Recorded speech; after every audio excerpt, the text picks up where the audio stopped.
Today I'll be reviewing a brand new 2023 Toyota Supra. Now the 5th generation of Supra debuted back in 2020 and caused a whole lot of controversy.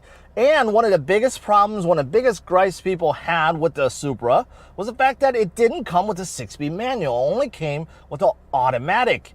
But Toyota decided to fix that problem for this year, so that's why this one does come with the 6-speed manual and a clutch pedal. So how good is it? Let's find out. All right, I'm behind the wheel, so let me tell you a little bit more about this brand new Supra and its 6-speed manual. First of all, this Supra has been out for quite some time. This 5th generation debuted back in 2020, so most of you guys already know what it looks like. I don't really have to go into detail, but I will say this.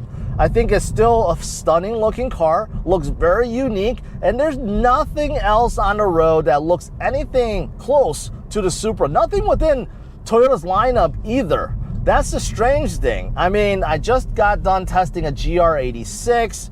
Also, if you look at the Corolla, like the GR Corolla, I mean, everything in Toyota's lineup looks like a Toyota, except the Supra. It just looks different. It still has that low stance, that wide stance, very bubbly, very curvy. For me, I still think it looks pretty good, and I'm sure a lot of you guys have seen a Supra or two over the years, but of course this year the biggest change has to be the 6-speed manual. Now, also, a lot of you guys know that the Supra was co-developed with the Z4 from BMW, so there are a lot of parts in the Supra that are very German. BMW to be exact. So as for the looks, I still like it. I like the big 19-inch alloy wheels. They have a smoke color. You can see the big bright red calipers underneath. In the back, you have the integrated ducktail spoiler and also the 2 gigantic exhaust tips. I mean, the Supra still looks good. I like it. I like it a lot. Now, over the years, powertrain has changed. When the Supra first debuted, the very first year, you could only get the 3-liter turbocharged 6-cylinder, and then they added a 2-liter turbocharged 4-cylinder, and of course this year, they added the 6-speed manual. So within a matter of 3 years, a lot of powertrain changes. Now, this 3-liter tried and true engine from BMW, that's right, even though under the hood there's the big Toyota badge, this is straight from BMW, and that's not a bad thing. It's a 3-liter twin-turbo i6 that's producing 382 horsepower. It's the same in a Z4, except, you know what, people have done dyno tests with their Supra, and it's making a lot more power than that. BMW always underrates their engines for whatever reason, so this Supra is actually making more power than on paper. But regardless, it's a beautiful engine. It has a nice exhaust note. I wish it was a little bit louder, especially under sport or something. I wish it was a little bit throatier, but overall, it produces a nice exhaust note in the back. Now, I have not driven the 2-liter, but the 2-liter does seem like it's quite impressive also.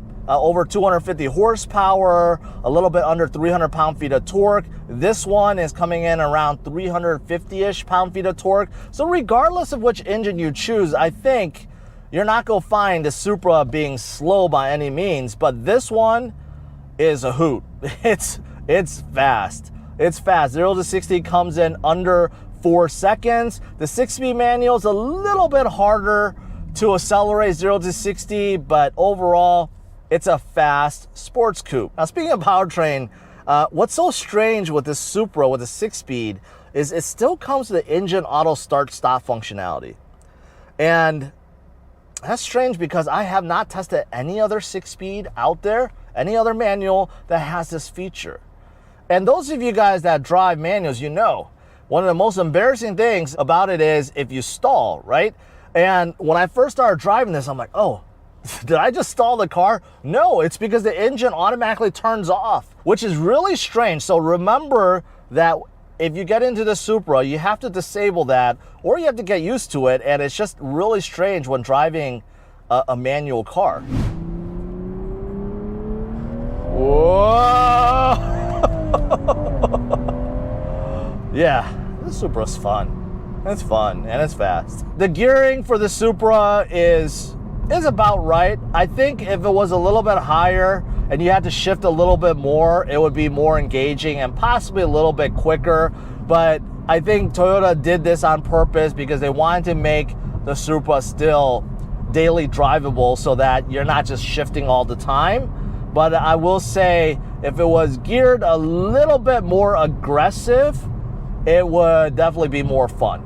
And also, you could tell because right now, as I'm just cruising along, I'm in fourth gear and it's perfectly adequate for local driving. There's no need to go into fifth or sixth. They're definitely overdrive gears. For this year, Toyota also decided to upgrade the steering and the suspension. I think the steering is fine.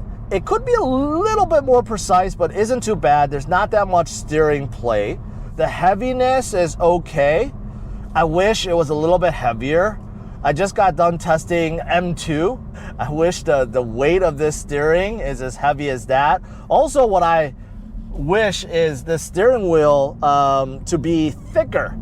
So this steering wheel is quite hard. It's leather wrapped, yes, but I wish it was a little bit thicker. It would add to the driving experience. But the steering overall isn't bad. I think it could be better though. I honestly think it could be better, especially for a caliber of a car like this, the Supra. The buttons on the steering wheel, they look like they were stolen from BMW, or I should say borrowed from BMW. The stalks behind also borrowed from BMW. There are a lot of things on the inside that were borrowed from BMW, but the steering wheel, I think it's okay. The steering is good, but also could be better. As for the suspension, the Supra feels good. It's low to the ground, it's wide, it feels planted. Also doesn't feel very harsh, even though the Supra comes with 19-inch wheels. Sidewall on the tires, a little thin, but going over the potholes and dips and imperfections on the road, feels okay. Feels okay, perfectly adequate for daily driving. It's good. And around twisty and bends and curves, also feels good. So whatever Toyota did works.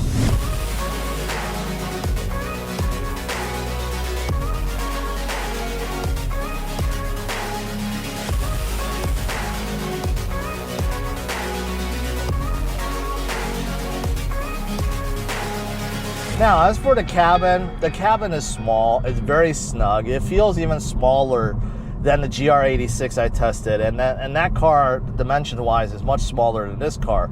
So, yes, you have a very snug feel in here. The door panels are very high. The dash is very high. Visibility is quite challenging. The blind spot is absolutely enormous. Good thing you get blind spot monitoring with the Supra, but the blind spot is for miles. Rear visibility is okay, but the front, yeah, you got about probably 10 inches of visibility up front.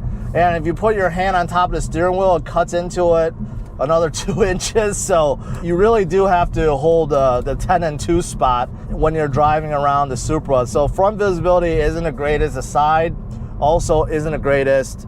But I will say the seats are pretty nice. Once you plop down into your seat, you're very low to the ground. I like the seats. They look fantastic. I love the design. I like how they feel, and they're holding me quite well. So the seats are good, but you'll notice that the memory seat buttons that's on the side of the seat also pulled straight from BMW. The light switches also pulled from BMW. Now, sitting on top of the dash, you have a little 8-inch infotainment system, also pulled from the BMW. It's an older iDrive system that Toyota customized, but it works exactly the same way.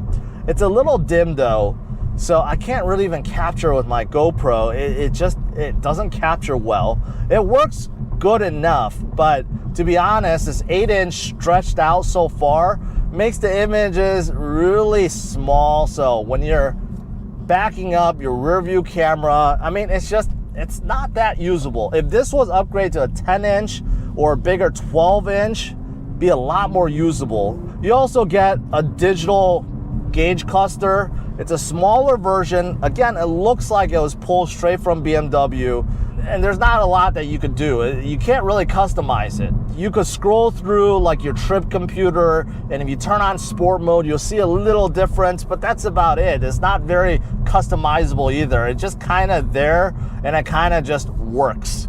You also do get a heads-up display in here, so that's nice. At least you know if you're speeding or not, but again, isn't the greatest I've seen, and you don't get a whole lot of information on there either. So the tech inside the Supra, a little underwhelming. What else do you get? Well, you get a row of memory buttons, okay? They look very 90-ish. They're not for your radio stations. They are just pre-programmed buttons that you can set, kind of like your favorites. Again, pull from BMW. You do have a volume knob, your mode. You have heated seats in here because this is a premium. Also dual climate control, wireless charger, even though it's in a weird position that's really hard to reach. You got one USB port. You also have a few buttons for your infotainment system. Even though it's touch, you can use the buttons and use this rotary dial. Again, pull from BMW. And then you have just a few little buttons like your sport mode, your parking or safety system, and that dreaded engine auto start stop functionality. I still don't get why they needed to put that into the Supra, but they did. Oh, and the HomeLink buttons under the mirror. You get it, also pulled from BMW. In case you're curious about the trunk, this is what it looks like. It's not very wide. I think you could fit a golf club bag in there, but you have to do it vertically, not horizontally, because it's just not wide enough. It's big enough for groceries. You see a couple of speakers back there, but it's not the biggest trunk. So don't expect to put large luggage bags or boxes back there. As for pricing, there are 4 different trim levels to the brand new Supra. The base is right under $46,000 after destination charges, and that one comes with a smaller 2-liter turbocharged 4-cylinder engine, which is still plenty powerful, but nowhere near as powerful as the 3-liter turbocharged 6-cylinder. And that is the next step up, the 3.0, and it starts right under $55,000. And then you have the 3.0 Premium, which is the one I'm driving today. You get a little bit more goodies on the inside. It starts right under $58,000. Now for this year, there is a special edition, a special trim called A91 MT Edition. And it starts right under $60,000. You get a special matte paint on the outside, a special 2-tone interior on the inside, with a few other small little things. So expect to pay anywhere from $46,000 all the way up to $60,000 for a brand new Supra. In my opinion, you definitely want to choose a 3-liter engine with that beautiful 6-speed manual transmission. So to conclude, am I a fan of this brand new Supra? Yes and no. I'm a big fan of this 6-speed manual, and overall I think car enthusiasts, they would just prefer it.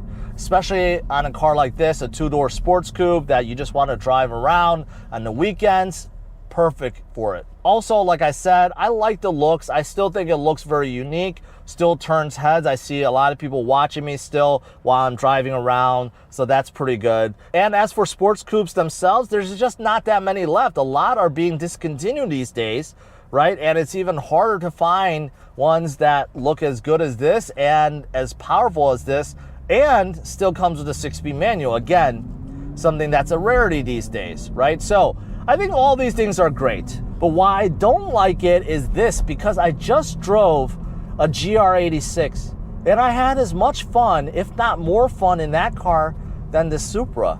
There's just something different about that GR, even though it had pretty much half the power of the Supra. But if I wanted to just get a weekend car, I really have a hard time debating if this Supra is worth it, especially considering the cost. So leave your thoughts in the comments below and smash up the like, subscribe to the channel. I'll see you guys later. Bye-bye.